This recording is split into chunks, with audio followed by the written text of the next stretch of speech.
Hello everyone, welcome back to Business Central Musings. We covered in the last few episodes topics related to an object in AL and in Business Central called report. We covered in episode 14, if you don't remember it, this is it, developing reports 101. So it was an introductory lesson about reports. Then we continued in episode 15 with report substitutions, when we make major changes to the way the data is captured, changes to data items, to the data set, changes to triggers in the data set. We might decide to substitute the report, make a copy of the report from Microsoft, the base application report, and then just adding your changing the behavior of the report and then the original report gets substituted.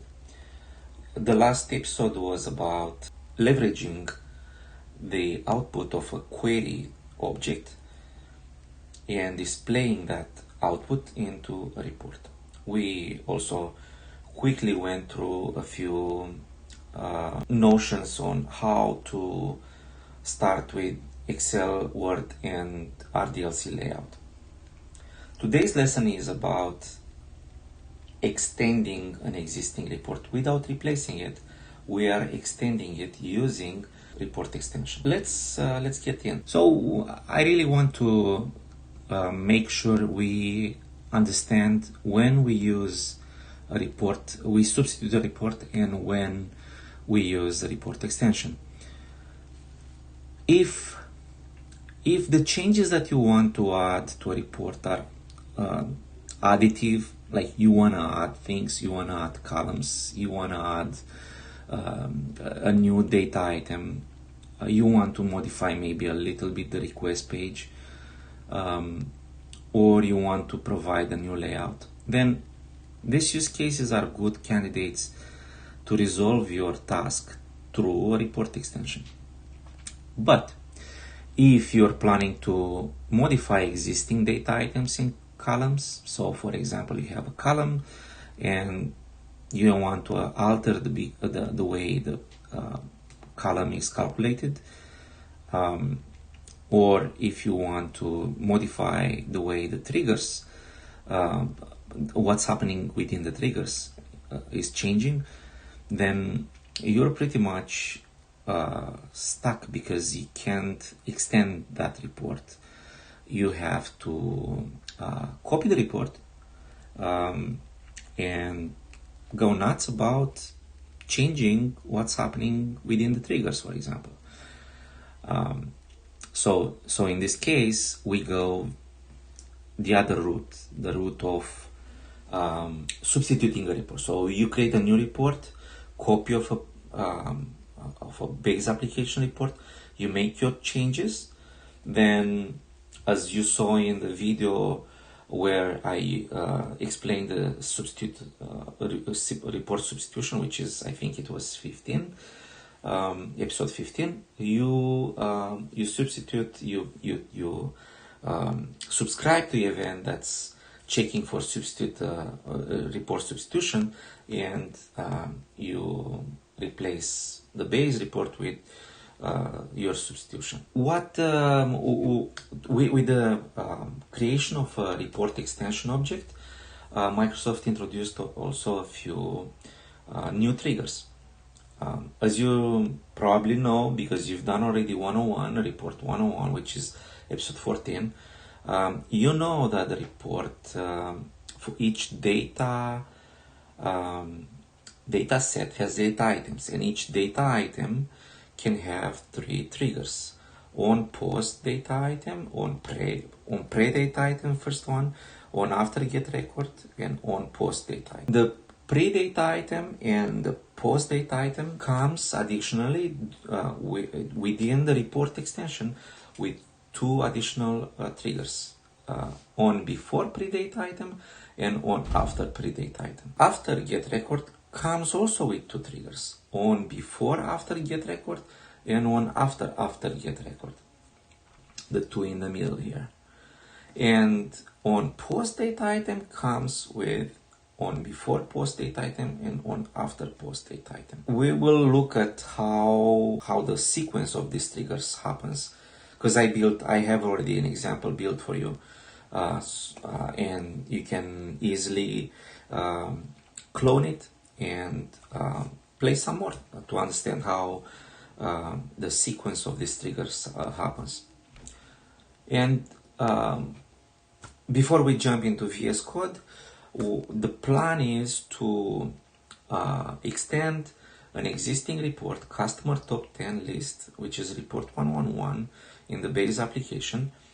And what we're planning to do is for each customer, because we're gonna see we're basically we have a data item for customer, but what we want to do is we want to capture the credit limit, LCY, the local currency, and we want to display it on the report, and we also want to capture the total of all these credit limits for all the customers. So let's get going and jump into VS Code. So first, join our community of learners today. Let's navigate through Business Central together and ace that MB-820 exam. Subscribe now. Just open up YouTube and in the search type Business Central Musings. And here it is. This is my channel.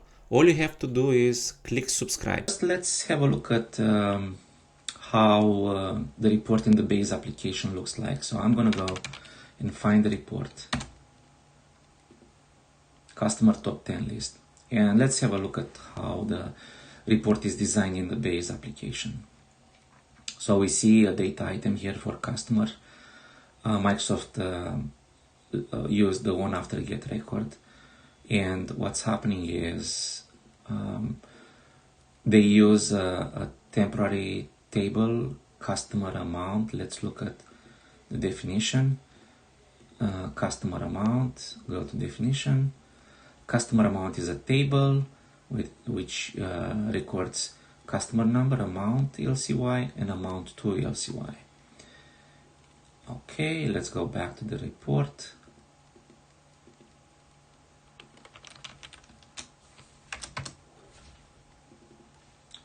So we're recording with each customer, we're recording the customer, we're recording something in the amount LCY and something in the amount LCY to amount to LCY.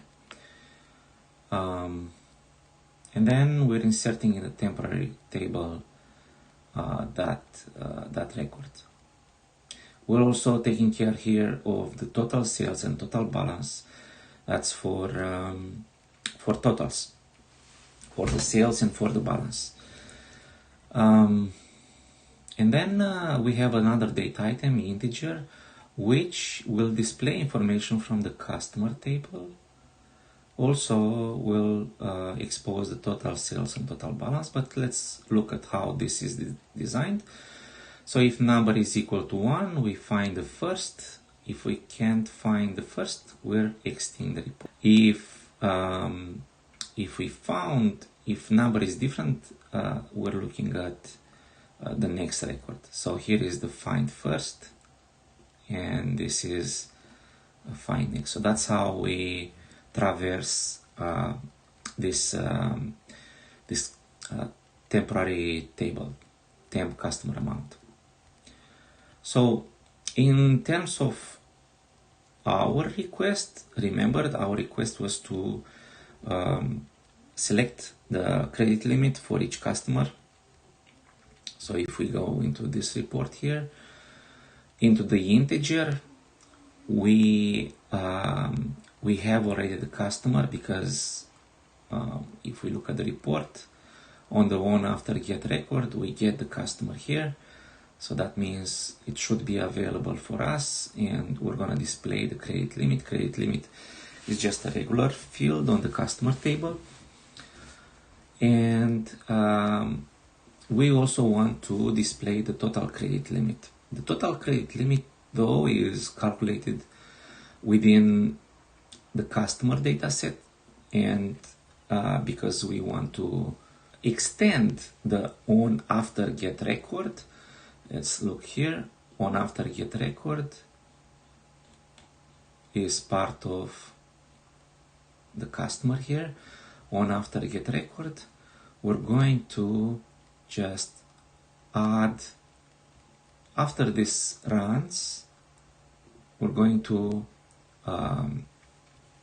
add into a local variable. Let's look here into a local variable. The variable is defined in the variables section here. We're going to add the credit limit of that current customer.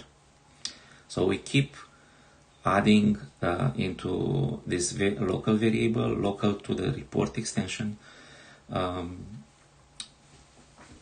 credit limit of the current customer. Therefore, that total credit limit is going to be available for us to include it into the integer data item. We also see how I wanted to kind of show the succession of the events. So I'm using a local function, insert log, and what insert log does, it's creating and inserting a new record into a table logger. This logger table is something local to my extension. We can have a look here on how is designed this table. We have two fields, ID, which is an integer, and which we're taking care of it in the on insert, the field ID. You've seen it in a lot of other tables where we're taking care of the ID field by initializing it with 1 if there is no log in that table, or just finding the last record and incrementing the ID based on that last record ID. So let's go back to the report. The report on the customer side, on the customer data item, we're using all the possible triggers, and we're inserting a message, customer on before data, pre-data item, because this is the trigger, on after pre-data item, this is the trigger, on before after get record, and we also display which on after get record, which customer we're going through on after get record. And we also look at the post data item and use those two events, triggers available related to post data item. I also created a new RDLC layout. Basically, I went and downloaded the RDLC layout for the base report, and I just added my own columns. Let's see if we can get there. This is the report, the RDLC file. Let's make it a little bit bigger here, and you'll see this column it's not in the base report. If we look at the expression, we see we're passing the credit limit LCY caption. Why? Because the caption is available. We have this column here which displays the credit limit, but we also have the include caption, yes. So therefore, that the caption of this field will be made available in the report, and you can also see it in here, credit limit LCI customer caption. So we just copy or expose the caption of the table, the field here, and then we have the field itself, credit limit in here, and we also have the total credit limit on the total caption line here. So that's what I added. This column I added in the new report, in the new layout. Let's close this and let's publish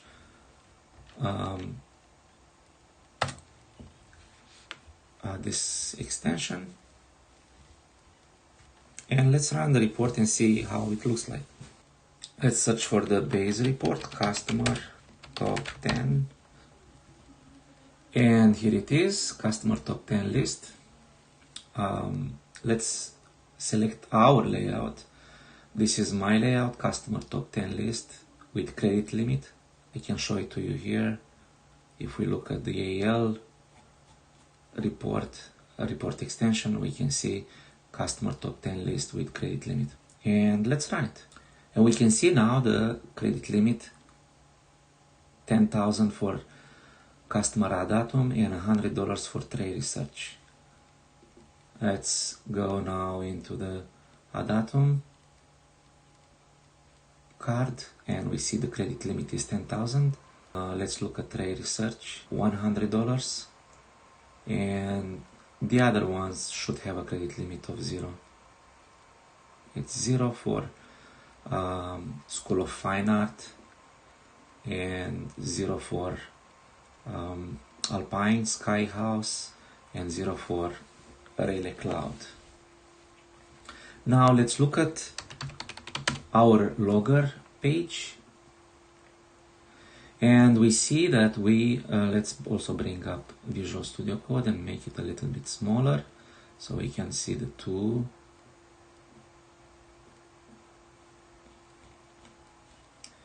What we've got is one before pre-date item, one before pre-date item for customer, then one after pre-date item, and then this is where actually in between is the one pre-date item from the base report running, then on before after get record, on before after get record, and then we have all the customers, and for each customer right before we have the on after get record for customer 10,000, we're gonna have the on before. It's here, and we also have on after. On after is here. You see the log here. This is what we get on after get record. This is the one, and this happens for each of the customers, and at the end we have the on before post date item and on after on before post date item and on after post date item. And the way what I also do here is on pre-report, I'm deleting all the logs because I want to see not every time I'm running it, I want to see the logs with each run. And that's pretty much the report extension. I hope you liked the lesson. If you do, it costs you nothing. Please subscribe, and you're going to be able to know exactly when I'm posting a new video, a new lesson on MB-820 and a language and Business Central. Thank you, and I'll see you in the next one. Bye.